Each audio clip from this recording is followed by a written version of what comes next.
C'est une confidence rare. Brutale. Intime.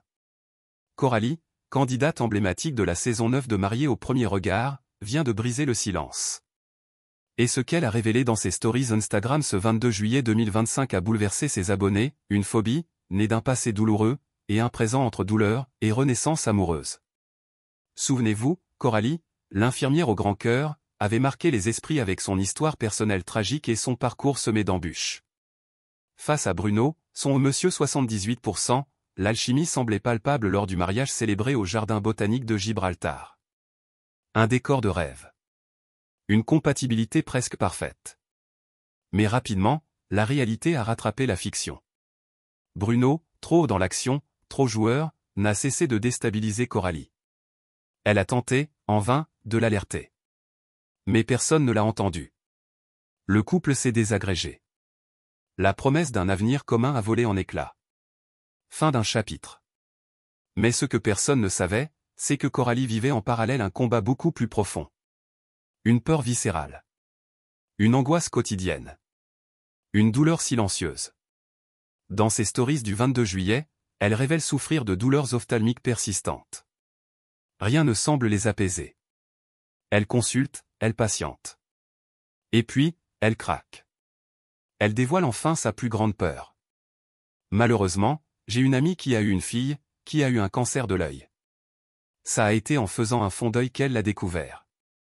Ça, plus la déformation professionnelle, je suis pas du tout hypocondriaque mais vu mon parcours de vie et vu les gens qui m'entourent, j'ai une tendance à avoir cette phobie du drama. Ce drama, elle le connaît. Trop bien. Elle a perdu sa maman d'une maladie incurable. Elle sait ce que c'est que d'entendre un diagnostic comme une sentence. Alors chaque douleur devient suspecte. Chaque gêne dans l'œil réveille la panique. Elle avoue s'isoler. Elle s'enferme. Elle devient ermite. Son monde rétrécit à la taille de ses craintes. Mais Coralie, malgré tout, ne se laisse pas abattre. Car dans ce tunnel d'angoisse, une lumière est apparue. Un visage. Un homme.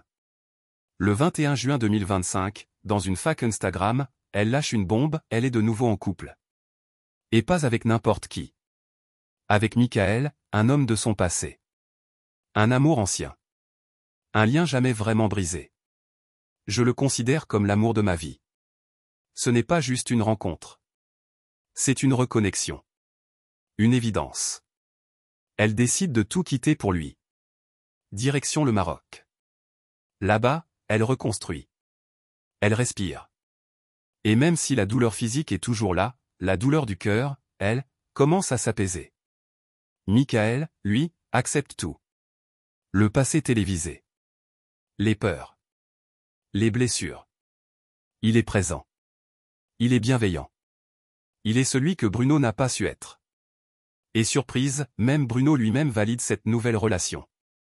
Lors d'une déclaration publique, il affirme être heureux pour Coralie. Il aurait même rencontré Michael. Une maturité rare. Un respect réciproque. Aujourd'hui, Coralie se reconstruit. Lentement. Mais sûrement. Entre douleurs oculaires, souvenirs lourds et renaissance amoureuse, elle se dévoile comme jamais. Sans filtre. Sans artifice. Une femme vraie, imparfaite, mais courageuse. Elle nous montre qu'après la rupture, il peut y avoir la guérison. Qu'après la peur, il peut y avoir l'amour. Et que même dans les pires moments, il est encore possible de choisir la vie.